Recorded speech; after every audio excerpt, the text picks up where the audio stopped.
वेद व्यास जी देवर्षि नारद मुनि इस जगत के कल्याण के लिए, जगत के उद्धार के लिए आपस में देवर्षि नारद मुनि वेद व्यास जी से कहते हैं कि हे वेद व्यास जी, संसार में ग्रंथों की रचना करना, पुराणों की रचना करना और इनका जो सार है जिसके द्वारा मनुष्य मोक्ष को प्राप्त कर लेता है, वैकुंठवासी हो जाता है, जिस कर्म के द्वारा मनुष्य को जो है अपने पाप कर्मों के समाप्ति के द्वारा मोक्षगामी होने का अवसर प्राप्त हो जाता है, उस परतत्व का विविध रूपों में अवतार हुआ है। अनेकों रूपों में भगवान ने अवतार धारण किया हुआ है और सूत जी महाराज 24 अवतारों का वर्णन करते हैं कि भगवान ने 24 अवतार जो है धारण किए थे और ये 24 अवतार जो भगवान के हैं यह सब मनुष्य का कल्याण करने वाले हैं, मनुष्य को मोक्ष प्रदान करने वाले हैं। सो हे देवर्षि हे नारद मुनि, आज सौनक आदि ऋषि मुनि कहते कि हे महाराज, जिस ग्रंथ में, जिस पुराण में, जिस भागवत का जो कल्याण करने वाला है, जो मनुष्य का उद्धार करने वाला है और जिसका आप जो है उपदेश दे रहे हैं, जिसकी कथा आप श्रवण करा रहे हैं, स्वयं महाराज इस भागवत की रचना किसने करी, ये किसने लिखा था, इसकी रचना करने वाला कौन है और कब इसकी रचना हुई और कहां पर जो इसकी रचना की गई और इस भागवत को क्यों लिखा गया, किस लिए इसकी रचना करी, सो कृपया करके हे सूत जी महाराज आप बतलाने की कृपा कीजिए। आज ऋषि मुनि जब सूत जी महाराज जी सौनक आदि ऋषि इस प्रकार प्रश्न पूछते हैं, सूत जी कहते हैं कि हे ऋषि मुनियों, जिस समय द्वापर युग का अंत चल रहा था, समापन, द्वापर युग जब समाप्त होने वाला था, उसके अंत में भगवान श्री कृष्ण ने वेद व्यास जी की उत्पत्ति करी, इनका जन्म हो, ये प्रकट हुए और जब वेद व्यास जी प्रकट हो गए हे ऋषि मुनियों, तब उस समय वेद व्यास जी के प्रकट होने पर इन्होंने अपनी दृष्टि जो है चारों ओर डाली। जब इन्होंने दृष्टि डाली तो देखा कि त्रिकाल दृष्टा यानी जो तीनों कालों को जानते हैं, तीनों कालों का जिसको ज्ञान प्राप्त है, व्यास जी महाराज जी ने भविष्य पर दृष्टिपात करते हुए देखा कि घोर कलिकाल में जो प्राणी है, ये प्राणी बहुत दुख को प्राप्त कर रहे, बड़े दुखी हो रहे हैं और इसका जो उद्धार है इस कलिकाल से छूटने का, आज जो है वेद व्यास जी इन मनुष्यों को देख करके आज उनका चित्त जो है बड़ा अशांत हो गया, चित्त में शांति नहीं मिली। शास्त्र लिख डाले, पुराण लिख डाले, सब कुछ रचना कर ली, लेकिन फिर भी इस कलिकाल के प्रभाव से जो दूषित हो रहे हैं, इन मनुष्यों को देख करके आज वेद व्यास जी के मन में चिंता उत्पन्न हो गई।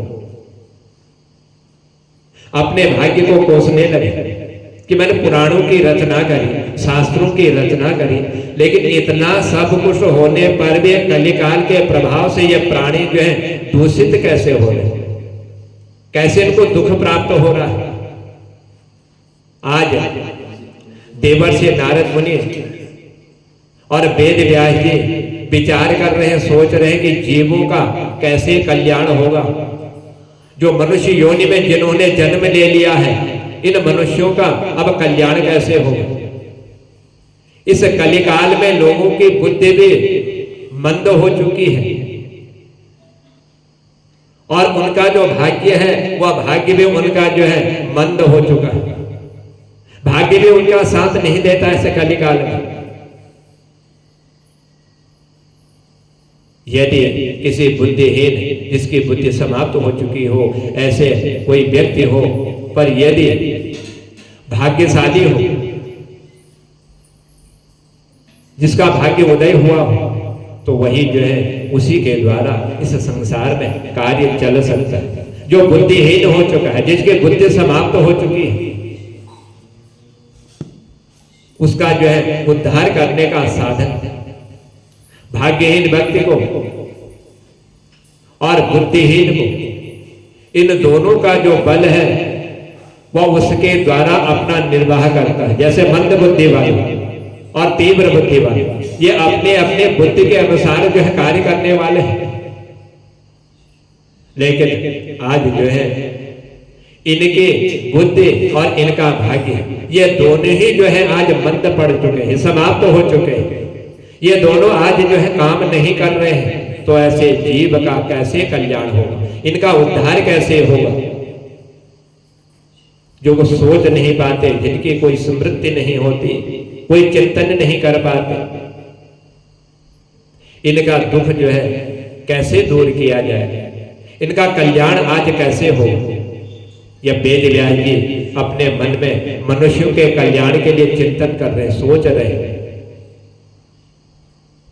और आज वेद व्यास जी महाराज जी ने इन सब का ध्यान रखते हुए वेद के 4 विभाग कर दिए। वेदों को 4 भागों में वेद व्यास जी ने बांट दिए। लेकिन वेद व्यास जी अपना तो कर्म कर रहे हैं, शास्त्र लिख रहे हैं, पुराणों को लिख रहे हैं और मनुष्य का उद्धार करने वाला साधन और कथाओं का चिंतन भी करते हैं। जब इन्होंने वेदों को 4 भागों में विभाजित कर दिया, उसमें पहला वेद ऋग्वेद, दूसरा यजुर्वेद, तीसरा सामवेद और चौथा जो है अथर्ववेद, ये 4 वेदों का आज वेद व्यास जी ने निर्माण कर दिया। 4 वेदों को अलग तो कर दिया, निर्माण कर दिया, लेकिन मन में फिर भी शांति नहीं हुई। फिर भी मन जो है विचलित हो गया, चिंतित हो गया। आज वेद व्यास जी का ध्यान उधर ही जा रहा है कि इस कलिकाल के प्रभाव से जो मनुष्य जो है दूषित हो चुके हैं। मैंने 4 वेदों को भी लिख डाला, लेकिन फिर भी आज मुझे शांति नहीं हो रही, क्योंकि ये जो 4 वेद है, इन चारों वेदों में जो है ज्ञान का भंडार तो बहुत भरा हुआ है, पर वेद के ज्ञान को समझने वाला कोई भी नहीं है जो इसके अनुसार जो है अपने कार्य को कर सके। इसको जानने वाला कोई नहीं, कोई इसको पढ़ने वाला नहीं, क्योंकि वेद जो है बड़े कठिन है, बिना गुरु के जो है इनका ज्ञान प्राप्त नहीं होता। इसीलिए वेदों की भाषा जो है बड़ी कठिन है, पर उसे और सरल बनाने के लिए आज जो है वेद व्यास जी ने 4 वेदों को जो है सरल करने के लिए, कि ताकि मनुष्य जो उसका ज्ञान प्राप्त कर सके, महाभारत की रचना कर रहा है। जब महाभारत की रचना इन्होंने करी, उस महाभारत की रचना करने पर जिनकी गति जो है वैदिक ज्ञान में ना हो, वह महाभारत का स्वाध्याय करके वैदिक ज्ञान जो है प्राप्त कर सकता है, यानी कि अपने उद्धार का मार्ग सुलभ कर लेता है। इसीलिए महाभारत की वेद व्यास जी ने रचना करी, 4 पुराण 4 वेदों की रचना करी, मन शांत नहीं हुआ। आज महाभारत की रचना कर दी, महाभारत ग्रंथ लिख डाला, लेकिन महाभारत ग्रंथ की इन्होंने रचना तो करी, परंतु फिर भी जो है मन को संतोष नहीं हुआ, मन को शांति नहीं हुई। 4 वेद महाभारत, तब पुराणों की रचना वेद व्यास जी ने प्रारंभ करी। जब इससे शांति नहीं हुई, मन स्थिर नहीं हुआ, अब वेद व्यास जी ने पुराणों की रचना प्रारंभ करी। एक एक करके आज वेद व्यास जी ने जो है 17 पुराण लिख डाले।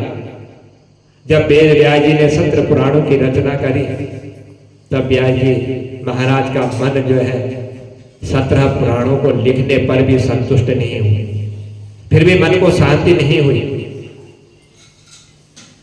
और जब मन को शांति नहीं हुई, संतोष नहीं हुआ, सोचने लगे। अब अपने मन में विचार कर रहे हैं वेद व्यास कि कलिकाल के मनुष्यों के उद्धार करने के लिए सोच रहे हैं, चिंतन कर रहे हैं कि अब क्या किया जाए। अब मैं ऐसा कौन सा पुराण लिख डालूं जिस पुराण के द्वारा कलिकाल के जो ग्रसित मनुष्य हैं इन मनुष्यों का उद्धार हो जाए। अब ऐसा मैं कौन सा पुराण डालूं? वेद लिखे भाषा जटिल थी, महाभारत लिख डाला कि जिसको समझ करके मनुष्य जो है अपना उद्धार कर सके। मन को शांति नहीं हुई, 17 पुराण लिख डाले और फिर भी सोच रहे हैं कि अब इसके अलावा मैं लिखूं क्या, अब मैं करूं क्या। इतना सब कुछ होने पर भी मनुष्य जो है इस कलिकाल के प्रभाव से फिर भी दूषित है। क्या अचानक आज जो है वेद व्यास जी जब इस प्रकार अपने मन में चिंतन कर रहे थे, सोच रहे थे कि 4 पुराण लिख डाले, 17 शास्त्रों की रचना कर डाली और उधर महाभारत की रचना कर डाली।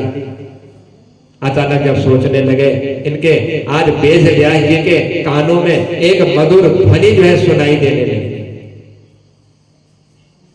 जब ध्वनि इनको कानों में सुनाई दी तो बड़े आश्चर्यचकित आए वेद व्यास जी हो। मन में विचार किया वेद व्यास जी ने कि ये जो ध्वनि, ये आवाज जो सुनाई दे रही है, बड़ी मधुर आवाज, बड़ी सुंदर आवाज। थोड़ा सा उस आवाज को सुन करके आज वेद व्यास जी के मन को थोड़ा सा शांति हुई। लेकिन शांति होने के बाद भी मन में सोच रहे कि आवाज जो सुनाई दे रही है, इतनी मधुर आवाज, इतनी सुंदर आवाज, ये कहां से सुनाई दे रही है। तो एक सुंदर भजन और कीर्तन की आवाज आज वेद व्यास जी के कानों में पड़ रही है कि श्रीमन नारायण नारायण नारायण, श्रीमन नारायण नारायण नारायण। ये नारायण शब्द की आवाज जब वेद व्यास जी के कानों में पड़ी तो तुरंत देवर्षि नारद मुनि प्रकट हो गए। बीड़ा बजाते हुए, नारायण का स्मरण करते हुए आज देवर्षि नारद मुनि वेद व्यास जी के स्थान पर पहुंच गए। हाथ में बीड़ा है देवर्षि नारद मुनि के और मुंह में जो है गोविंद के नाम का आज गुणगान करते हुए देवर्षि नारद मुनि व्यास जी के सामने जब प्रकट हुए तब देवर्षि नारद मुनि का दर्शन करते ही व्यास जी महाराज जो आज खड़े हो गए। क्योंकि 17 पुराण, 4 वेद, एक महाभारत की रचना करने वाला इतना महान व्यक्ति वेद व्यास जी आज देवर्षि नारद मुनि को देख करके खड़े हो गए। क्योंकि मालन है वेद व्यास जी, ये कोई साधारण पुरुष नहीं है, जो ब्रह्मा जी का मानस पुत्र है, जो एक क्षण भर में कहीं भी जा सकता है, किसी भी कार्य को जो है सहज ही जो पूर्ण कर सकता है। आदर सम्मान किया वेद व्यास जी ने, देवर्षि नारद मुनि का उनका पूजन किया और बड़े बड़े देवताओं के द्वारा परम पूज्य देवर्षि नारद मुनि का व्यास जी महाराज जी ने उनके पैर धोए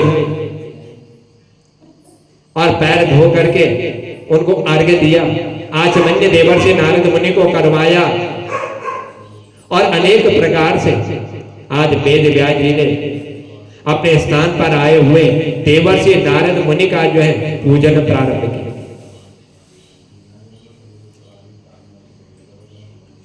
वेद व्यास जी मन में विचार करने लगे, सोचने लगे कि यदि कोई अतिथि आ जाए, कोई मेहमान आ जाए तो उसका आदर सत्कार करना चाहिए।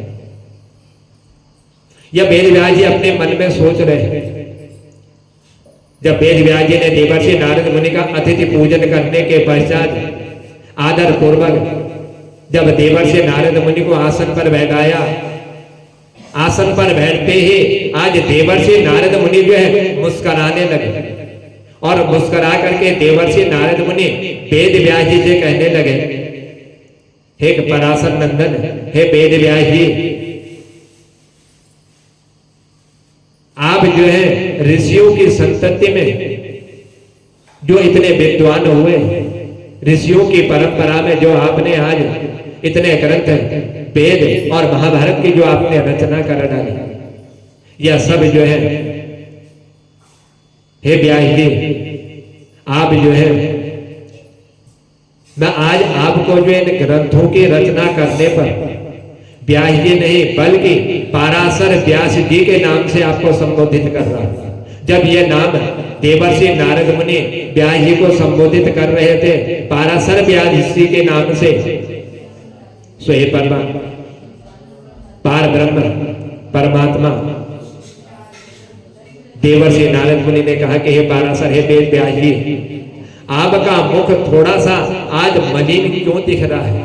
आपका मन जो है आज अशांत क्यों है? इसका कारण क्या है? क्यों आप इतने चिंतित हो रहे हो? आपके चिंता का कारण क्या है? सो कृपया करके जो तुम्हारी चिंता है, जो तुम्हारा मन जो है आज मलिन हो रहा है, तुम्हारा मुख में जो कांति है वो कांति आज दिखाई नहीं दे रही है, आपके धर्म कर्म का व्यतिपात है और इसकी स्थिरता, ये मुझे कुछ जो है अचंभित करने वाली, यह जो मैं देख रहा हूं, मुझे इससे तुम्हारे मन में आज अशांति जो है मालूम हो रही है कि आपकी जो दिनचर्या है, सुबेरे से सायंकाल तक का जो भी समय आपका व्यतीत होता है, उसमें आप जो है भगवत सेवा पूजा में कोई विघ्न तो उपस्थित नहीं हो रहा है। आपकी इस पूजा में, भगवान की भक्ति में कोई बाधा तो नहीं आ रही है, जिसके कारण आज आपका मन जो है अशांत हो रहा है। आज देवर्षि नारद मुनि जब व्यास जी से पूछ रहे थे तो व्यास जी नारद की वाणी को सुन करके कहने लगे कि हे नारद, आपने आज मेरे से जो कुछ भी पूछा हुआ है वह सब ठीक चल रहा है। आपने पूछा कि आपका मन है बड़ा मलिन हो रहा है, आपकी सुबह से लेकर के शाम तक के पूजन में कोई बाधा तो नहीं आ रही, वो भी सब मेरा ठीक ही चल रहा है, कोई भी बाधा नहीं आ रही। मेरी पूजा बाद में कहीं पर कोई विघ्न नहीं हो रहा, सब कुछ मेरा सही चल रहा है।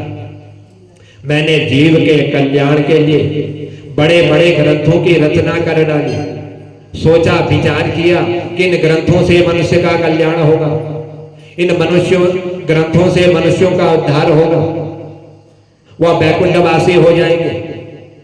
यह सोचते हुए 17 पुराणों की मैंने रचना कर डाली, महाभारत लिख दिया, 4 वेद इनकी भी मैंने रचना कर डाली,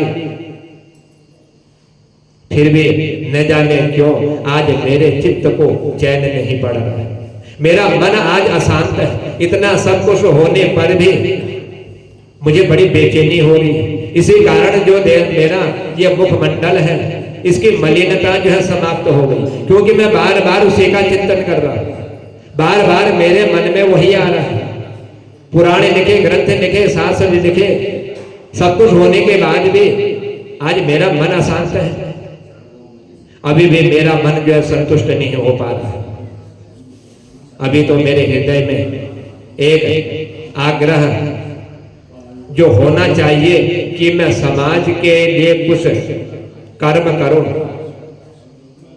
मैंने जो कुछ भी ग्रंथ लिखे सब समाज के लिए लिखे, उनके कल्याण के लिए लिखे हुए हैं, लेकिन उससे पूर्ण संतुष्टि मेरे मन में नहीं हुई है।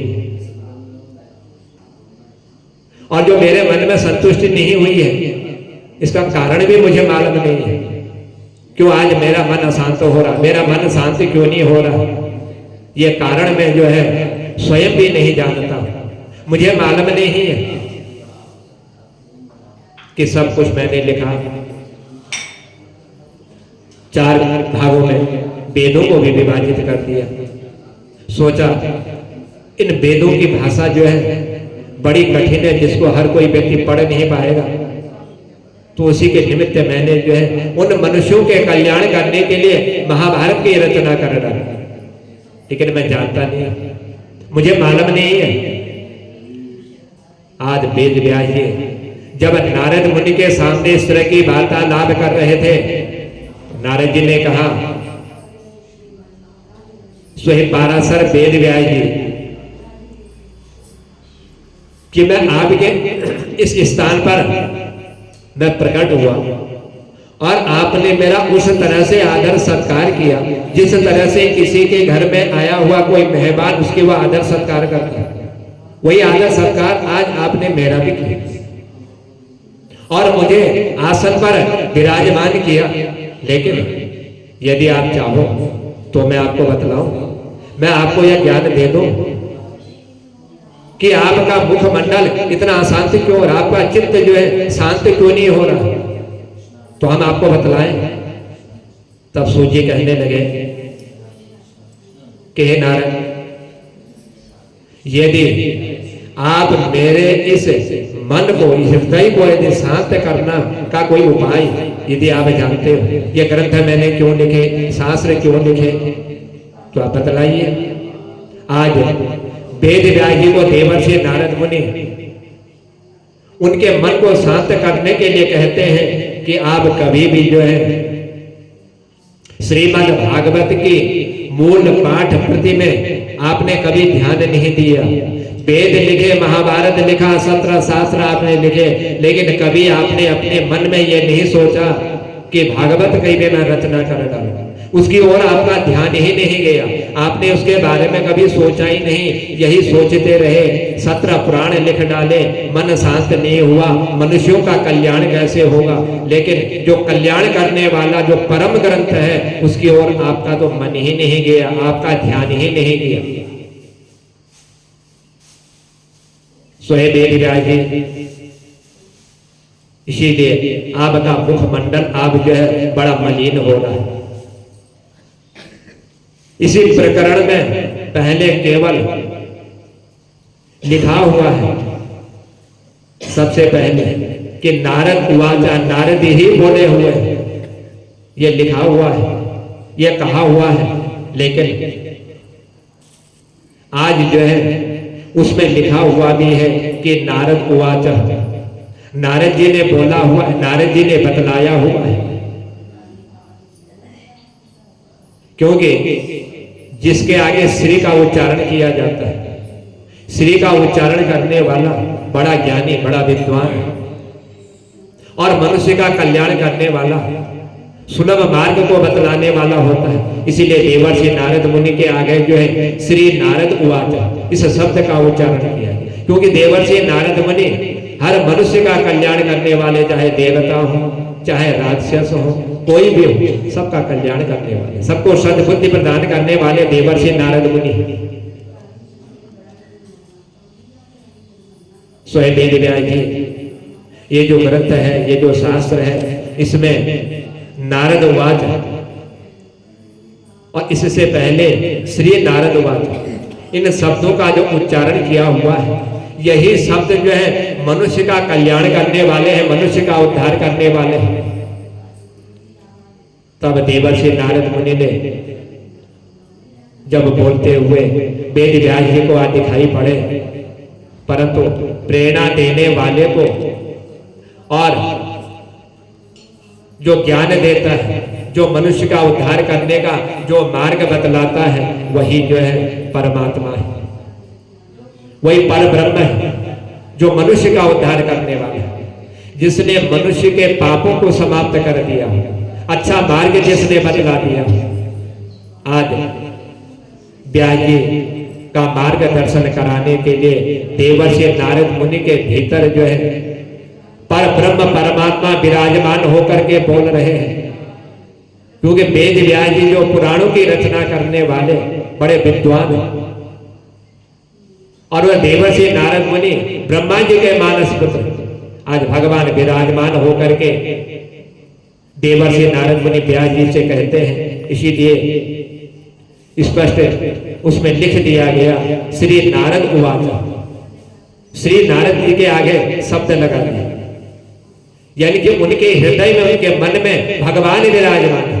और वही भगवान आज उनकी वाणी से बोल करके वेद व्यास जी को ज्ञान प्राप्त करा रहे हैं कि जो भागवत है, जिसके प्रति तुम्हारा ध्यान ही नहीं गया हुआ है, उसके बारे में आज उनको बतला रहे हैं। क्योंकि अब स्वयं जो है भगवान देवर्षि नारद मुनि के माध्यम से आज व्यास जी को भागवत का उपदेश दे रहे हैं। ये उसी परमात्मा की कृपा से आज देवर्षि नारद मुनि को यह सौभाग्य प्राप्त हुआ कि व्यास जी को भागवत के बारे में बतलाने का। तो सूजी कहते कि हे ऋषि मुनियों, भगवान ने जो कुछ भी कहा हुआ है, जो कुछ भी वर्णन किया हुआ है, वही सब कुछ जो है भागवत है। वही मनुष्य का कल्याण करने वाला है। तो आज जो है भगवान ने ही ब्रह्मा जी के भीतर से देवर्षि नारद मुनि से कहा, फिर भगवान ने ही नारद जी के भीतर विराजमान होकर के वेद व्यास जी को बतलाया। और जब देवर्षि नारद मुनि ने वेद व्यास जी को बतलाया, भगवान विराजमान हुए।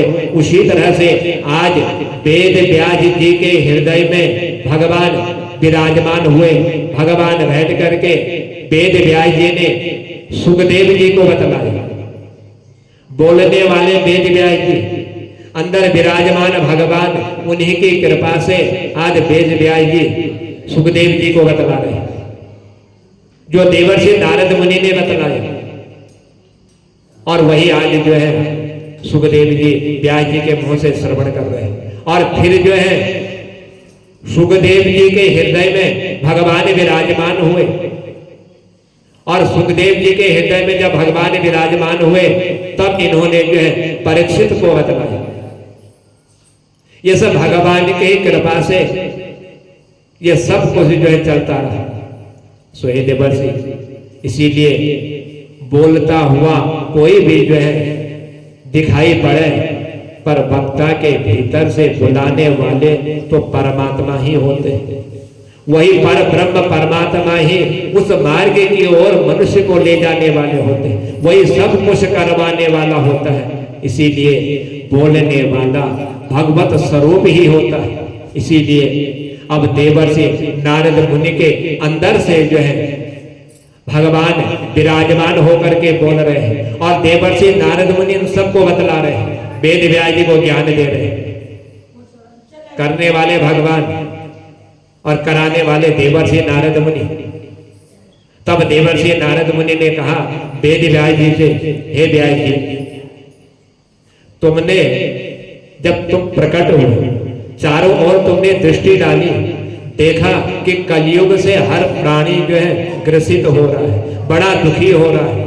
तब तुमने बहुत कुछ लिख डाला, वेद लिखे, महाभारत लिखी, 17 पुराणों की तुमने रचना कर डाली।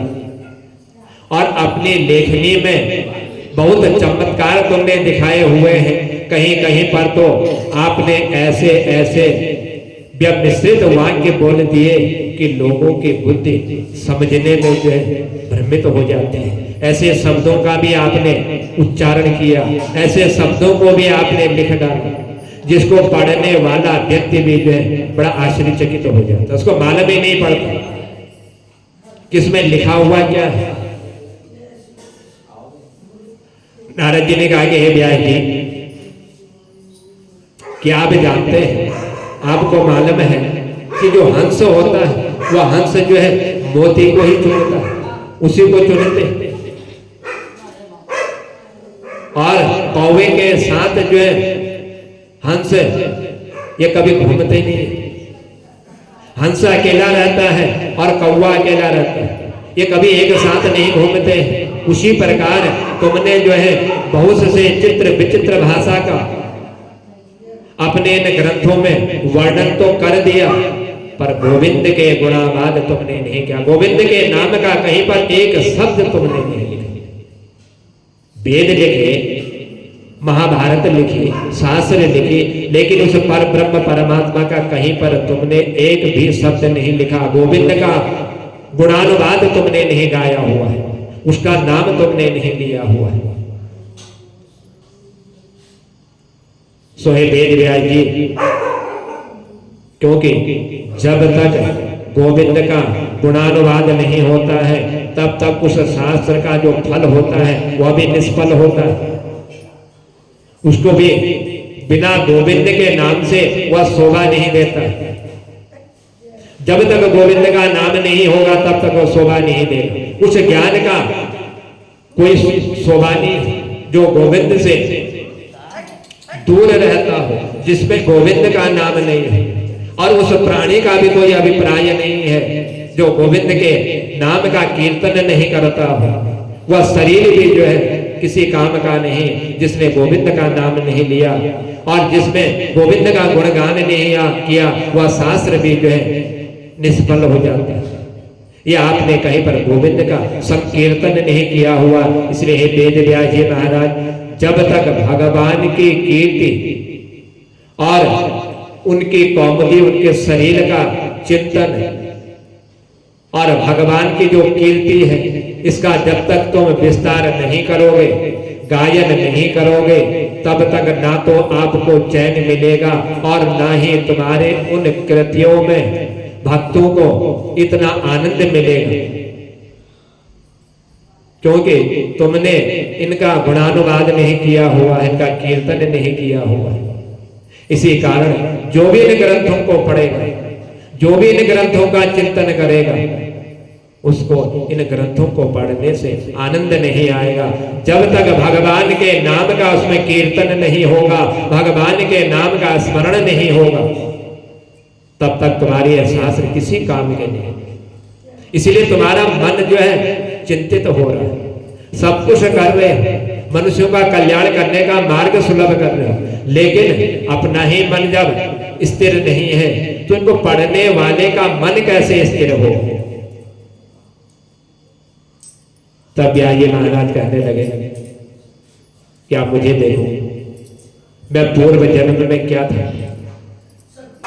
अब देवर्षि नारद मुनि को अपना परिचय वेद व्यास जी दे रहे, कह रहे वेद व्यास जी कि मैं उस जन्म में जब मैं प्रकट भी नहीं हुआ था, उसे अगले जन्म की बात आप वेद व्यास जी बता रहे कि मैं उस जन्म में जो है एक दासी का पुत्र था, और मेरी मां जो है संतों में बड़ी श्रद्धा रखती थी, संतों की सेवा करती थी। कि उस समय हमारे घर में यदि कोई संत भी आ जाता तो मेरी मां उन संतों को कभी खाली हाथ नहीं जाने देती, उनका आदर सत्कार करते, उनका सेवा किया करते थे। और इतना ही नहीं, मेरी माता श्री जो है ब्राह्मणों के भी बड़ी भक्त थी। जब से मैंने होश संभाला, सो हे देवर्षि, हे नारद मुनि, जहां मां जाती मैं वहीं जाता। मैं हमेशा अपनी मां के साथ चला करता था। मां संतों की सेवा में जाती तो मैं भी उनके साथ चला जाता। महात्मा लोग स्नान कर लेते तो उनके कपड़े मां के हाथ में ही मैं भी जो है धोया करता था। महात्मा के लिए जंगल में समिधा बीन बीन कर मैं भी लाया करता था अपने मां के साथ। जब ये महात्मा लोग प्रसाद ग्रहण कर लेते तो उनका जो बचा हुआ जो प्रसाद होता था, उस प्रसाद को मैं भी ग्रहण करता था। महात्मा लोग कीर्तन करते थे, नाचते थे, तो मैं भी उनके साथ खूब ताली बजा बजा करके नाचा करता था। मैं भी भगवान का कीर्तन किया करता था इन साधु संतों के साथ। सो हे देवर्षि कि हे नारद मुनि, ये जो महात्मा लोग थे, ये महात्मा लोग जब कथा करते थे, जब पुराणों की कथा को श्रवण कराते थे, तो मैं भी जो है खूब चित्त लगा करके भगवान के मधुर कथाओं को जो है संतों के बीच में बैठ करके श्रवण करता था। मैं भी संतों के बीच में रहा, कथा सुनता था उनके मुखारबिंद से। जब चातुर्मास आता था, 4 महीने चातुर्मास हुआ करता था, 4 महीने की कथा होती थी, तो वह चातुर्मास की कथा भी, उसमें जो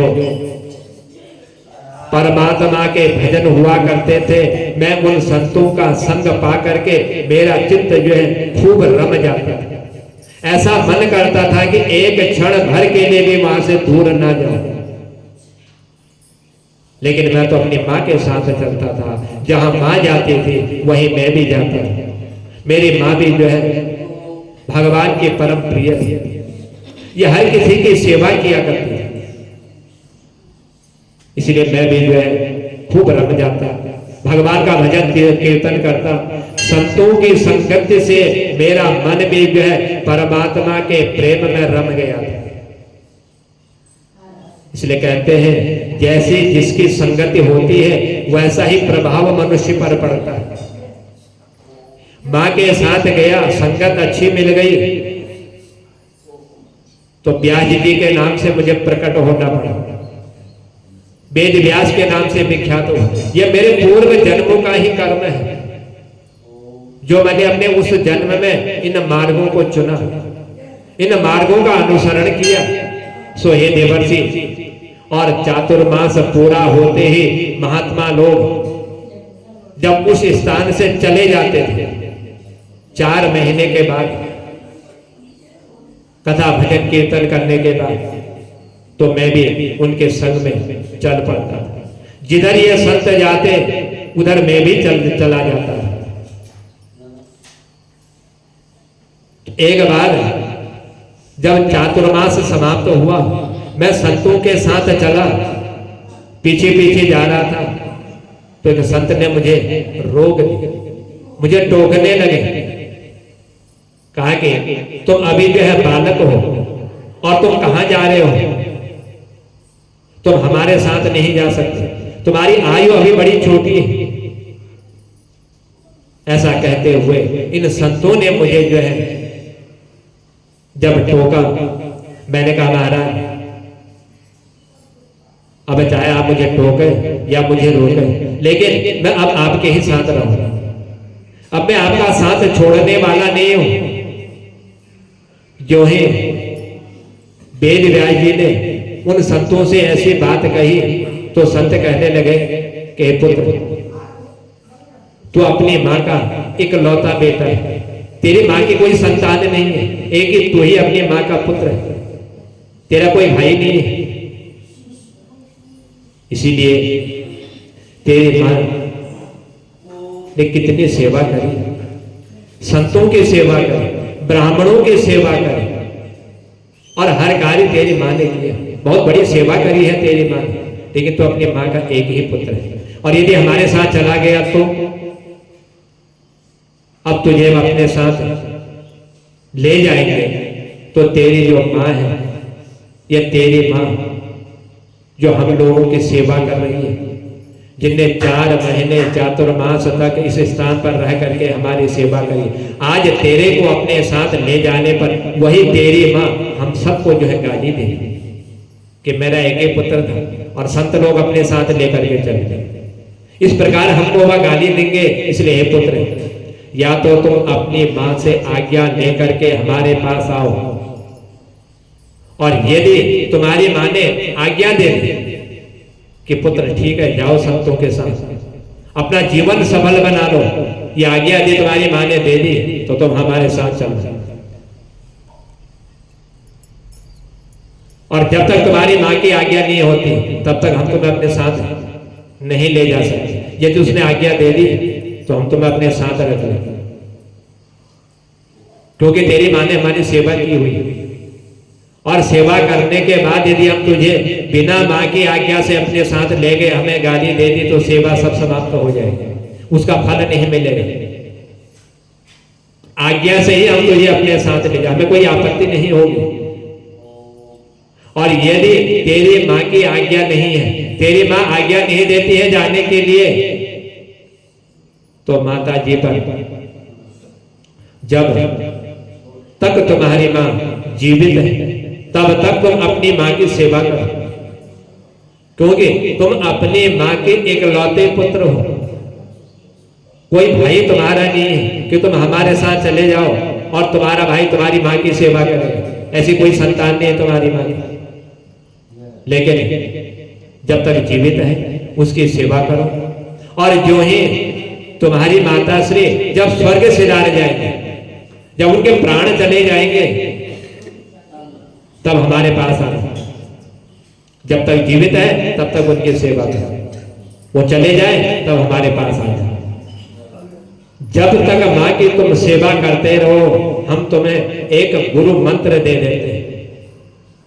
उस गुरु मंत्र का तुम चिंतन करना, उसका स्मरण करना, और यही गुरु मंत्र जो है तुम्हारा कल्याण करने वाला हो। लेकिन तुम अभी हमारे साथ मत आओ, अपनी माँ की तुम सेवा करो, घर में बैठ करके भजन करो और तुम्हारा उद्धार होगा। देवर्षि नारद मुनि ने कहा कि हे ब्यास जी, ये तो आपने अपने उस जन्म का वर्णन बतला दिया। उधर आपने भगवत भक्ति तो करी, संतों का संग तो किया, अपनी माँ की तुमने सेवा भी करी, और माँ के साथ साथ जैसे माँ सेवा करती थी वैसे तुमने भी इस चातुर्मास में इन संतों की तुमने भी सेवा करी। ये सब मैं जानता हूं। मेरी माँ मुझे कभी घर छोड़ने की आज्ञा नहीं देने वाली, यह सब मैं जानता था। मुझे मालूम था कि यदि मैं अपनी माँ से कहूंगा तो मेरी माँ यही कहेगी कि तुम घर से कहीं मत जाओ, वो मुझे आज्ञा नहीं देती। देवर्षि नारद मुनि व्यास जी से कह रहे कि तुम्हारी माँ ने आज्ञा नहीं दी, तुम सेवा में लग गए, मेरी माँ भी आज्ञा नहीं देती, या मुझे भी मालूम था। इसीलिए माँ से मैंने कुछ कहा तक नहीं, कोई शब्द मैंने माँ से नहीं कहे, और महाराज जी से मंत्र लेकर के मैं चला गया, और घर में ही बैठ करके मैं माला जपने लगा। 24 घंटे प्रेम में डूबा हुआ प्रभु की माला जपता रहा। मेरा अंत जो है अन्य बालकों की तरह कोई भी मेरा खेलने में मन नहीं लगता था। मैं देखता था छोटे छोटे बालक खेल रहे हैं, लेकिन मेरा तो मन जो है प्रभु भक्ति में ही लगा हुआ, उन्हीं का मैं चिंतन करता था, क्योंकि उन्होंने मुझे एक गुरु मंत्र दिया, उसी को मैं जपता था। और इसी तरह आज उसी गुरु मंत्र के द्वारा मुझे यह ज्ञान जो है प्राप्त हुआ। यदि आपकी तरह मैं भी सोच लेता, मैं भी इसका चिंतन कर लेता, तो शायद मेरी माँ भी मुझे आज्ञा नहीं देती जाने के लिए। सदा मैं हरि भजन में मस्त रहता था। मेरी माँ ने जब मेरी स्थिति देखी तो माँ को भय होने लगा, क्योंकि मैं 24 घंटे भगवान के समीप बैठ करके अपने जो गुरु मंत्र मुझे दिया था उसी का मैं चिंतन करता था। मुझे किसी और चीज से कोई प्रेम नहीं था, एक प्रभु से ही प्रेम था। चिंता हो गई मेरी माँ को यह सब देख करके कि 24 घंटे ये करता क्या है, और कहीं इसी तरह से इसने अपना जीवन ऐसे ही व्यतीत कर दिया तो कहीं मेरा पुत्र जो है बाबा सन्यासी न बन जाए, यह चिंता होने लगी। उनकी धड़कन आज तेज हो गई। जब माता को इस बात का अब बहुत डर लगने लगा कि कहीं मेरा बेटा, मेरा पुत्र जो है कहीं सन्यासी न बन जाए, कहीं बाबा न बन जाए और कुछ न बन जाए। उनकी इतनी चिंता करने लगी, हर समय जो है अपने पुत्र के बारे में ही सोचती थी। पुत्र भगवान की भक्ति कर रहा है, भगवान के बारे में सोच रहा है, और माँ पुत्र के बारे में सोच रही है कि कहीं जो है यह जोगी सन्यासी न बन जाए, कहीं चोरी करने वाला न बन जाए, कहीं चोर न बन जाए, कहीं डकैत न बन जाए, नेता न बन जाए, न जाने क्या क्या उसकी माँ अपने मन में सोच रही थी। वो तो भगवान की भक्ति में लीन है, और माँ के मन में ऐसे भाव जागृत हो रहे हैं। ऐसे सोच रही है, और कहीं इनमें से कुछ बन गया तो मेरा तो जीवन ही भी जो है समाप्त हो जाएगा। बड़ी चिंता करने लगी। अब मन में बहुत डर भी लग रहा था, और थोड़ा सा यदि ये तिलक लगा लेते या चंदन लगा लेते और गले में माला को धारण कर लेते, माला लेकर के भगवान का भजन करते, जब मां की दृष्टि पर पड़ती तो बहुत चिंतित हो जाती, घबरा जाती। तिलक लगा लिया, माला ले ली, भगवान की भक्ति कर ली, अब न जाने क्या होगा। तब वेद व्यास जी से देवर्षि नारद मुनि कह रहे हैं कि हे व्यास जी, मेरी मां को मेरी चिंता होने लगी। घर में जो भी आता मेरी मां एक ही बात उसे कहती, उसके अलावा कुछ भी नहीं कहती। कोई भी आ जाए घर में, मेरे बेटे की जल्दी से आप लोग जो है विवाह कर दीजिए, इतने ही बात जो है मेरी मां कहा करती। जो भी घर में आ जाता था, चाहे संत हो, सन्यासी हो, कोई भी घर में आ जाए, उन सब से एक ही बात कहती थी कि मेरे पुत्र की शादी करवा दो। मेरे बुढ़ापे में बस एक मेरी यही मन की इच्छा है कि मैं भी अपने मन में सोचती हूँ, अपने मन में मैं भी चिंतन करती हूँ कि मेरे भी आंगन में एक छोटा सा बच्चा खेलने वाला हो। ये मेरे भी अभिलाषा है कि मेरे घर में एक बहू आ जाए। और यदि की शादी हो गई, घर संभालेगा, अपने परिवार को संभालेगा, तो फिर मैं निश्चित हो जाऊंगी, मुझे किसी प्रकार की चिंता नहीं होगी। ऐसी उनकी मां आज अपने मन में विचार कर रही है, सोच रही है। तब देवर्षि नारद मुनि ने कहा कि मैंने जब मां की यह बातें सुनी कि जो भी घर में आता विवाह की ही बात मेरी मां करती, तो मैंने सुन लिया, मेरी धड़कन और तेज हो गई। और जब धड़कन तेज हुई तो मैंने कहा कि हे प्रभु, कि आज मैंने आपकी इतनी भक्ति करी, मैं आपका चिंतन करता, आपका नाम लेता, सुबह से शाम तक मैं कोई और कार्य नहीं करता, किसी चीज में मेरा मन नहीं लगता, बच्चों के खेलने तक मुझे जो है मन नहीं लगता था। लेकिन हे प्रभु, आज आपने मुझे जो है या किस झंझट में, किस बाधा में आप मुझे बांधने जा रहे हो, किन बेड़ियों से आज मुझे बाप जो है बांधना चाह रहे हो। अभी मां की प्रतीक्षा कर रहा हूं, सोच रहा हूं कि मेरी मां जो है जब स्वर्ग को सिधार जाएगी, सो फिर मैं भजन करने के लिए संतों के साथ जाऊंगा। यह तो मैं अपने मन में सोच रहा हूं, लेकिन आप मुझे कहां इस झंझट में जो है जाल डाल रहे हैं। उधर भगवान के सामने जाकर के आज जो वह चिंतन कर रहे हैं वेद व्यास जी, कि मैं तो सोच रहा हूं कि मां स्वर्ग सिधारे और मैं संतों के साथ जाऊं, और मां सोच रही है कि इनकी शादी हो जाए, एक बहू आ जाए, तो मैं जो है निश्चिंत हो जाऊं। और कहीं जो है मेरा विवाह हो गया, और विवाह होने के बाद यदि मां चली गई और उसके बाद फिर मुझे सोचना पड़ेगा, चिंतन करना पड़ेगा। एक तो गए, अब दूसरे की सोचनी पड़ेगी कि ये कब सिधारे, ये कब जाए। क्योंकि जब तक संसार के माया जाल में मैं भ्रमित रहूंगा, घूमते रहूंगा, तब तक मेरा कल्याण नहीं होगा। मैं कुछ भी नहीं कर सकता, क्योंकि बाधक है, भगवान की भक्ति में भी बाधा करने वाले। मां के जाने के बाद आज मुझे जो है जिससे मेरा विवाह होगा, फिर मुझे उसकी प्रतीक्षा करनी पड़ेगी, और प्रतीक्षा करते करते मेरा पूरा जीवन जो है समाप्त हो जाएगा, मेरा पूरा जीवन बीत जाएगा। सोचने लगे क्या करूं कि प्रभु, अब आप ही मुझे कोई ऐसा मार्ग बतला दीजिए जिस मार्ग से मेरा उद्धार हो जाए। ये आज वेद व्यास जी भगवान से प्रार्थना करते, निवेदन करते हैं,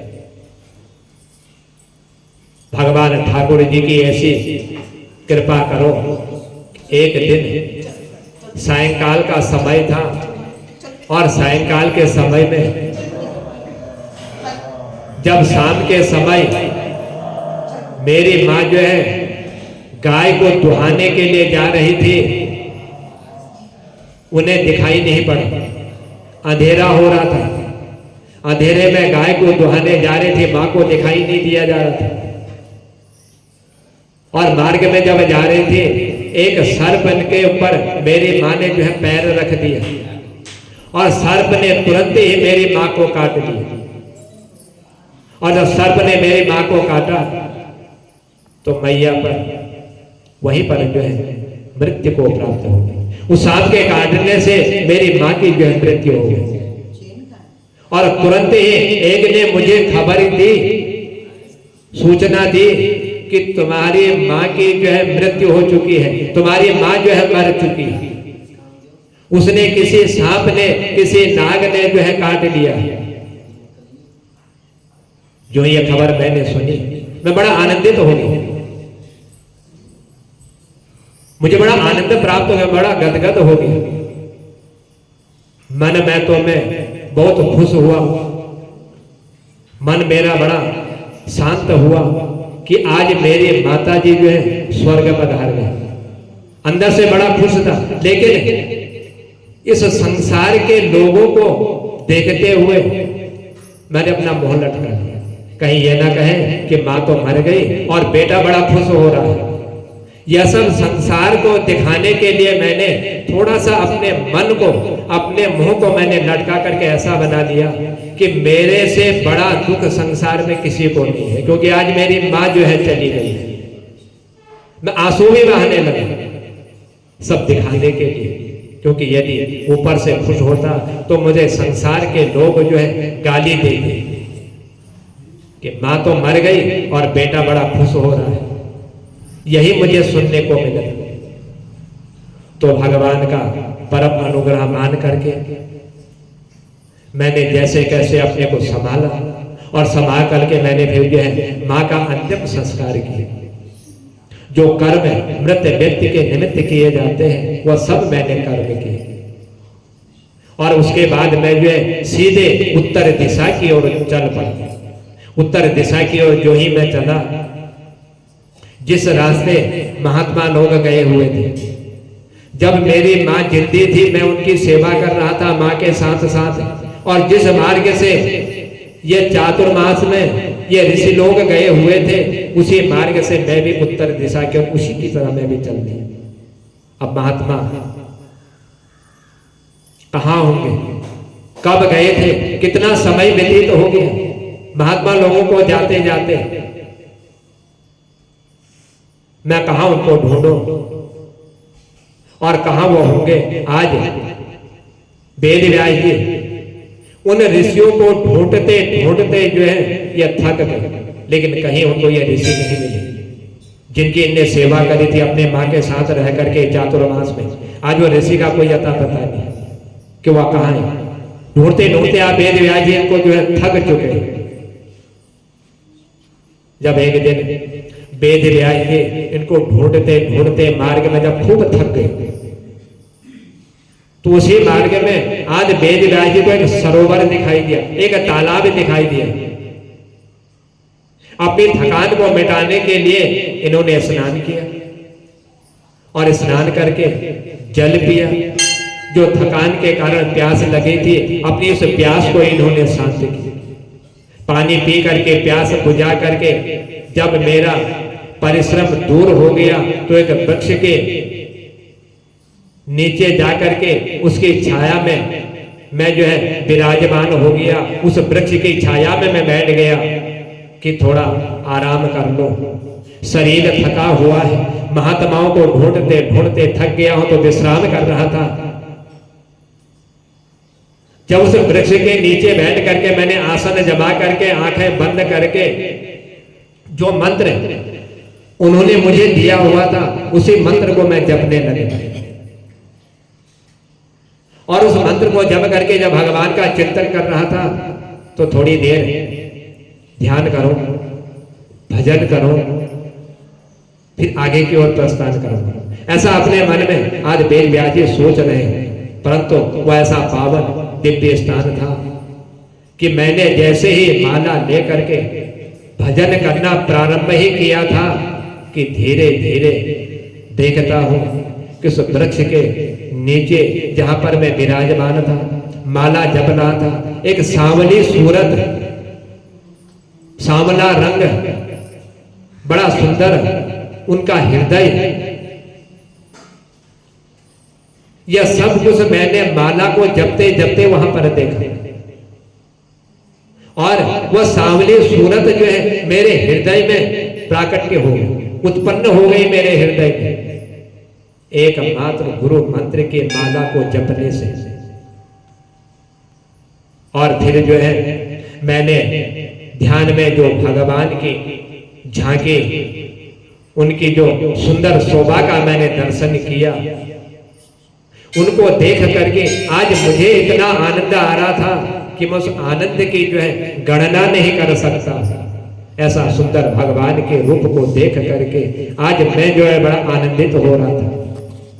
और मेरी साधना भी सफल हो चुकी थी। या मैंने अपने मन में सोच लिया कि मैंने जैसे संतों की सेवा करी, आज जो है इस सांवली सूरत को मेरे हृदय में समाहित होने पर, प्रकट होने पर आज मेरी साधना आज मैं सफल हो चुकी है। अब मैं जो है सिद्ध हो चुका हूं, ये अपने मन में सोचने लगे। और आज मुझे जो है साक्षात भगवान के जो है दर्शन हो चुके हैं। मुझे बड़ा आनंद आया, उस आनंद का कोई ठिकाना नहीं था। मैं अंदर से इतना खुश हो गया कि आज मेरी मनोकामना पूर्ण हो गई। आज भगवान ने मुझे जो है दर्शन दे दिया। और उस आनंद के सागर में जब मैं गोता लगा रहा था कि अगले ही क्षण वह छवि जो है मेरे हृदय से गायब हो गई। मैं इतना आनंदित हो गया कि मुझे कुछ सुध नहीं था, कुछ दिख नहीं रहा था मात्र उनकी छवि के अलावा। लेकिन वो छवि थोड़ी देर में गायब हो गई। जो छवि गायब हुई, घबरा गया। सोचा मैं, मुझे घबराहट होने लगे कि अभी अभी मेरे हृदय में एक सांवली छवि दिखाई दे रही थी और अब ये कहां गायब हो गई, कहां चली गई। मैं फिर दोबारा मैंने आसन लगा लिया। और दोबारा जब आसन लगाया फिर वही भजन करना प्रारंभ कर दिया, फिर वही ध्यान लगाना प्रारंभ कर दिया। लाख कोशिश कर ली पर फिर मुझे जो है यह सब कुछ दिखाई नहीं दी। जितना मैंने ध्यान पहले लगाया था उस ध्यान से जो छवि मुझे दिखी मेरे हृदय में, जो प्रकट हुई, फिर दोबारा वह छवि मेरे हृदय में जो है प्रकट नहीं हुई। अब मैं तो मेरी विरह वेदना इतनी प्रबल हो गई कि मैं जो है चिल्लाने लग गई, मैं रोने लग गया,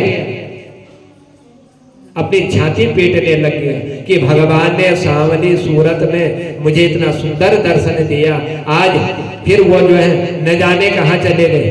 अब उनके मुझे दर्शन नहीं हो रहे। इतना मैंने परिश्रम कर लिया, माला जप ली, भजन कर लिया, कीर्तन कर लिया, लेकिन वो दिखाई नहीं दे रहे। हे प्रभु, ये क्या हो गया? तुमसे मेरे हृदय में प्रकट होने पर जब मैं आनंदित हुआ, उस आनंद के कारण ऐसा कौन सा दोष हो गया, कौन सा दोष बन गया जिससे कि सुंदर छवि के दर्शन करते करते आप जो है इस हृदय से निकल गए? ऐसा कौन सा दोष बना? जब मैं बहुत बुरी तरह से रोने लगा तो अचानक मेरे कानों में प्रभु की वाणी सुनाई देने लगी। आवाज आई मेरे कानों में भगवान की, क्योंकि मैं रो रहा था, वो भी भगवान के लिए, किसी और के लिए नहीं। तो भगवान के लिए रोने वाले व्यक्ति जो है अवश्य ही उनके कानों में जो है भगवान के ध्वनि सुनाई देती है, शब्द सुनाई देते हैं। तुरंत आकाशवाणी हो गई। आकाशवाणी ने कहा कि हे बस, कि हे भाई, अभी तुम जो है परिपक्व नहीं हो, अभी तुम्हें इतना ज्ञान जो है प्राप्त नहीं हुआ। जिस तरह से पेड़ में लगा हुआ फल जब तक कच्चा होता है तो उसका स्वाद नहीं आता है, और जब वह पक जाता है तब मालूम होता है कि इस फल का स्वाद क्या है। उसी तरह से तुम भी अभी जो है पके हुए नहीं हो, तुम उसी फल की तरह अभी जो है परिपक्व नहीं हो, तुम कच्चे हो। जब तुम पूर्ण रूप से पक जाओगे, ज्ञान प्राप्त हो जाएगा, यानी कि जब तुम योगी बन जाओगे, तब तुम्हें मेरा दिव्य दर्शन प्राप्त होगा। उससे पहले मेरा तुम्हें दर्शन नहीं होगा। अभी तुम जो है अनाधिकारी हो, अभी तुम्हें इसका अधिकार नहीं है। इसी प्रकार साधना करते रहो और तुम्हें हम जो है अवश्य मिलेंगे। जब भगवान ने आकाशवाणी से ऐसे शब्द कहे तो व्यास जी कह रहे, मैंने कहा कि हे महाराज, जब मैं परिपक्व नहीं था तो आप मुझे अभी अभी दर्शन देने क्यों आए थे? मैं उस समय भी तो परिपक्व नहीं था, मैं उस समय भी तो दर्शन के लालच से भजन कीर्तन कर रहा था। आपने क्षण भर में आकर के दर्शन दिए, तो उस समय आपने क्यों दर्शन दिए? क्यों आए थे उस समय आप? यदि आप कह रहे हो कि जब आप परिपक्व हो जाओगे तभी दर्शन देंगे, तो आप आते ही नहीं। जब पूर्ण ज्ञान मुझे मिल जाता, परिपक्व हो जाता, सिद्ध कोटि में पहुंच जाता, तब आप मुझे दर्शन देने आते। पर आपने तो दर्शन की एक जो छटा मुझे दिखाई है और फिर उस छटा को लेकर के आप भाग गए। अब मैं तो उसके बिना रह भी नहीं पाऊंगा, मैं तो उसके लिए बड़ा छटपटा रहा हूं, बड़ा विचलित हो रहा हूं। अब मेरा मन भी जो है इस माला को जपने में अब लगने वाला नहीं है।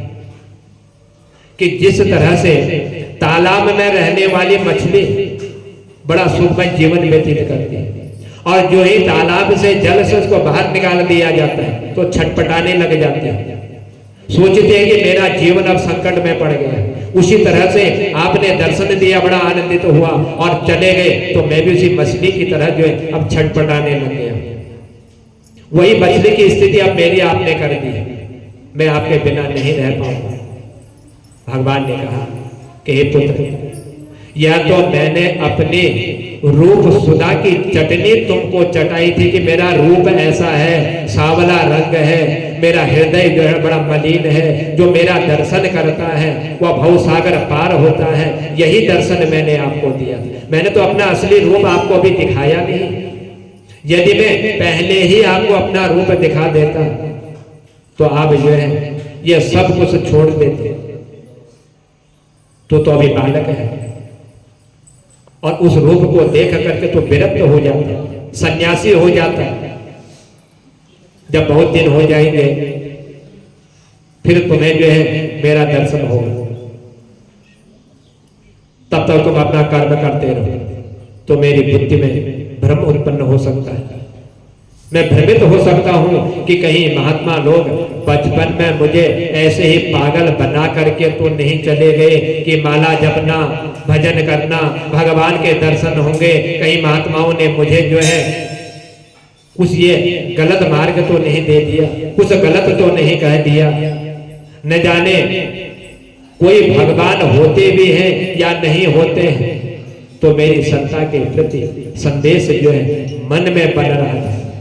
बार बार मैं यही सोच रहा था कि उन्होंने कहीं मुझसे गलत तो नहीं कह दिया, भगवान होते भी या नहीं होते, यही बार बार मन में सोच रहे हैं। इसीलिए मैंने अपने ये जो मेरा रूप है उस रूप का प्राकट्य मैंने आपको दिखाया है कि मेरा रूप ऐसा है, मैं इस रूप में रहता हूं। इस रूप में भी जो मेरा दर्शन करता है उसका भी जो है वह भी भव पार हो जाता है। तब भगवान ने कहा कि उसी स्वाद को तुमने जो है आज चखा हुआ है, इसलिए अब तो भटकेगा नहीं, अब तो भ्रमित नहीं होगा, क्योंकि मैंने तुझे अपना रूप दिखा दिया। और जो मेरा रूप देख लेता है वह भ्रमित नहीं होता, वह विचलित नहीं होता। इसीलिए मैंने तुझे अपना रूप दिखाया है। अब तू जो है मेरे ऐसे ही रूप में डूब करके तो मेरा भजन कर, मेरी भक्ति कर, मेरा कीर्तन कर, और यदि इस जन्म में नहीं तो अगले जन्म में मुझे तुझे मेरी जो है सुनिश्चित प्राप्ति हो जाएगी। भले यह तेरा जन्म पूरा व्यतीत हो जाए, मेरे दर्शन ना हो तो अगले जन्म में अवश्य मैं तुम्हें दर्शन दूंगा। यह आज जो है भगवान वेद व्यास जी से कह रहे हैं। तब देवर्षि नारद मुनि ने कहा कि हे व्यास जी, भगवान के उसी वचन पर विश्वास करके मैं जम गया। विश्वास किया मैंने भगवान के उस रूप को देख करके, उस आकाशवाणी को श्रवण करते हुए मैं रम गया उसी में। उसी वृक्ष की छांव में आंख बंद करके जो छटा मुझे दिखी थी, उसी छटा के आनंद में डूबा हुआ उसी का चिंतन मैं करता रहा। और कुछ ही दिनों के बाद महाप्रलय हो गया, प्रलय आया। मैं भगवान का चिंतन उसी वृक्ष के नीचे कर रहा था। ऐसा प्रलय आया कि सब कुछ समाप्त हो गया। उस प्रलय में कुछ बचा तक नहीं। ऐसा प्रलय आ गया, समुद्र ने अपनी सीमाओं को लांघ दिया। उसका जो जल था वह सारा जल जो है इस पृथ्वी में समाहित हो गया।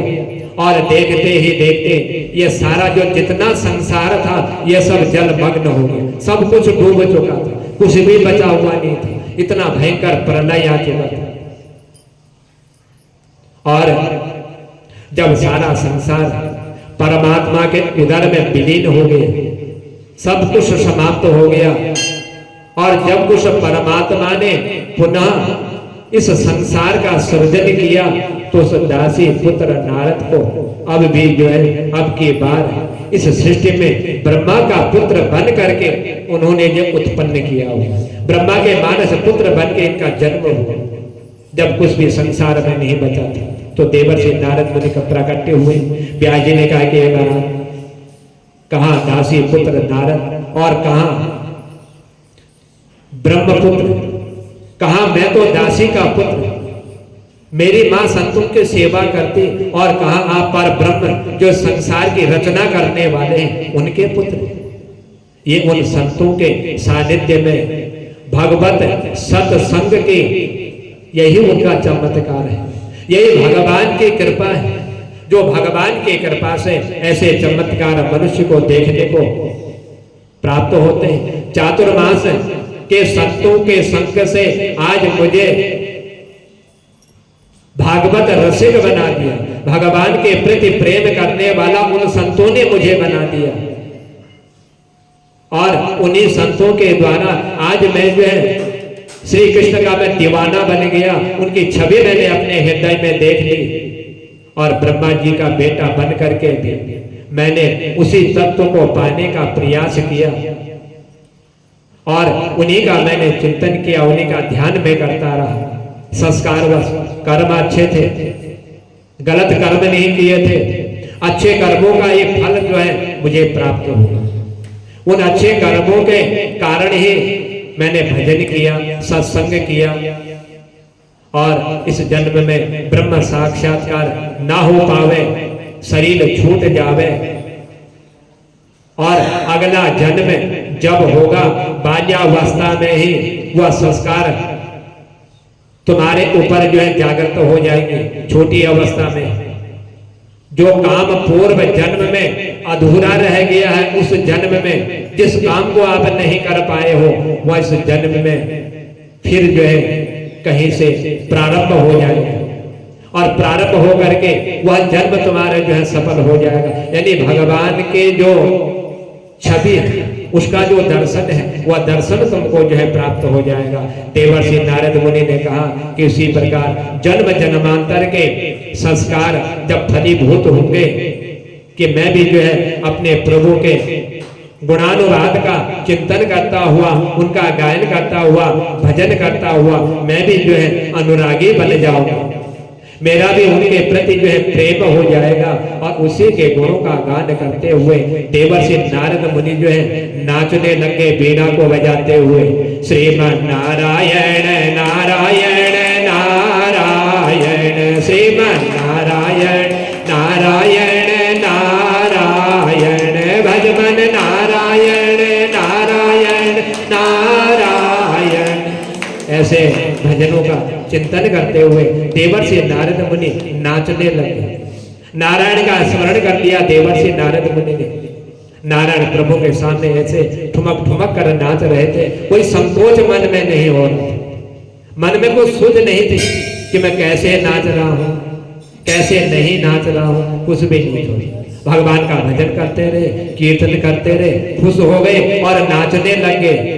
इतने प्रसन्न हो गए कि मुझे अपनी वीणा उन्होंने प्रदान कर दी। नाचते नाचते भगवान ने नारद मुनि को वीणा दी हुई है। ऐसा नृत्य भगवान के सामने किया, प्रसन्न हुए, वीणा दे डाली और कहा कि हे पुत्र, इस वीणा पर मेरे गीतों का गायन करना, मेरे ही गीत इस वीणा पर गाना, इसके अलावा कुछ मत गाना। नाम का संकीर्तन करना, जगत में विचरण करना और मेरे नाम की महिमा का प्रचार और प्रसार करना। हे व्यास जी, तभी से वीणा पर उन्हीं के गीत गाता हुआ मैं घूम रहा हूं। मैं श्रीमन नारायण के अलावा कुछ नहीं बोलता, यही शब्द का उच्चारण करता हूं, क्योंकि इसलिए भगवान ने वीणा मुझे दी हुई। यदि इसे वीणा दे मैं यदि कोई और गायन कर लो तो फिर भगवान की भक्ति होने वाली नहीं है। प्रभु के नाम का चमत्कार देखो कि कहीं तो दासी का पुत्र था, आज ब्रह्मा का पुत्र बन गया। और नाम के महिमा का चमत्कार देखो कि जगत में सब जगह मेरी पूजा होने लगी। मानवों में जाऊं, चाहे मैं दानवों में जाऊं या देवताओं में जाऊं, मैं जहां भी जाता हूं वहां भी मेरी पूजा हो जाती है। या दानव लोग भी मेरी पूजा करते हैं, देवता भी मेरी पूजा करते हैं, मानव भी मेरी पूजा करते हैं। ये मेरी पूजा नहीं बल्कि मेरे उस प्रभु की पूजा है जिस प्रभु का मैंने चिंतन किया, जो मेरे हृदय में विराजमान है, जिसने मुझे जगत पूज्य बना दिया, इस संसार में सर्वत्र पूजने योग्य मुझे बना दिया। ऐसा नृत्य देवर्षि नारद मुनि ने भगवान के समीप किया कि संसार में सर्वत्र पूज्य हो गए। देवताओं की भला करते हैं, राक्षसों का भी भला करते हैं और मानवों का भी भला करते हैं। यह देवर्षि नारद मुनि में यही एक सबसे बड़ा विशेष गुण है। वह हर किसी को जो है पहले ही सचेत कर देते हैं। सो हे देवर्षि, हे वेद व्यास जी, आपने अपना चरित्र बतलाया और मैंने आपको अपना चरित्र बतलाया। ये दोनों आपस में जो है एक ही है। मैं उन्हीं के गीत गाता हुआ घूम रहा हूं हे वेद व्यास जी। इसलिए आपसे भी मेरा निवेदन है कि आप भी गोविंद के गुणानुवाद गाओ, गोविंद के नाम का चिंतन करो, फिर देखो आपको कितना आनंद आता है। 4 वेद आपने लिखे, 17 आपने शास्त्र लिख डाले, पुराण लिख डाले, महाभारत की रचना करी। आपका मन जो है अशांत रहा, लेकिन आपने कहीं पर भी भगवान का गुणानुवाद नहीं किया हुआ है। इसी गुणानुवाद न करने के कारण आप जो है चिंतित हो रहे हैं। मैं भगवान की भक्ति करता हूं तो सर्वत्र पूजनीय हो जाता हूं। हर जगह जाता हूं तो श्रीमन नारायण का नाम लेते ही देवता मेरी पूजा करने लग जाते हैं, दानव मेरी पूजा करने लग जाते हैं, मानव मेरी पूजा करने लग जाते हैं। आप भी भजन कीजिए, चिंतन कीजिए, देखो आपको भी जब बड़ा आनंद प्राप्त होगा। फिर आपकी वाणी से भक्तों को कितना परम सुख प्राप्त होगा। जो आपने ये वेद पुराण शास्त्र लिखे हुए हैं, इन सब का मनुष्य यदि चिंतन करेगा तो कल्याण हो जाएगा। गोविंद के गुणानुवाद का संकेत भर या कह दिया कि तुम विस्तार से मुझे सुनाओ कि इनका गुणानुवाद कैसा, इनका चिंतन कैसा है। देवर्षि नारद मुनि ने सब कुछ जो है वेद व्यास जी को भगवान की लीला के बारे में सब कुछ बतला दिया। तो वेद व्यास जी नारद के मुंह से जब ऐसी वाणी का चिंतन कर रहे थे, बड़े आनंदित हो गए। कहने लगे कि यही हम दोनों में यही एक फर्क है, दासी पुत्र और ब्रह्मा के पुत्र। आप ज्ञानवान हो, आप जो है भगवान की भक्ति में लीन रहने वाले हो। इसीलिए जब विस्तार से देवर्षि नारद मुनि ने व्यास जी को सब कुछ भगवान के बारे में बतलाया तो अंतर ध्यान हो गया। और उनके अंतर ध्यान होने पर आज वेद व्यास जी को अपने कर्मों का जो फल है उसका ज्ञान प्राप्त हो गया। पुराण लिखे, शास्त्र लिखे, तब जाकर के मालूम हुआ जब देवर्षि नारद मुनि ने भगवान की भक्ति का उनको मार्ग बतलाया, तब जाकर के वेद व्यास जी ने इन पुराणों में भगवान के गुणानुवाद का चिंतन किया, जिसका चिंतन करते हुए जो प्राणी उसको पढ़ता है उसका भी जो है कल्याण हो जाता है। इसलिए वेद व्यास जी, भागवत ही एक ऐसा ग्रंथ है जिस ग्रंथ में भगवान के नाम का चिंतन और मनुष्य का कल्याण करने वाला और जीते जी मनुष्य को जो स्वर्ग प्रदान करने वाला यही एक भागवत है, जिसका श्रवण करने से, जिसका चिंतन करने से मनुष्य जो है इस लोक में तो सुख भोगता है, लेकिन अंत में वह जो है भगवान के वैकुंठ धाम को भी जो है प्राप्त करने का मार्ग सुलभ कर लेता है। बोलो भाग्य बिहारी लाल की।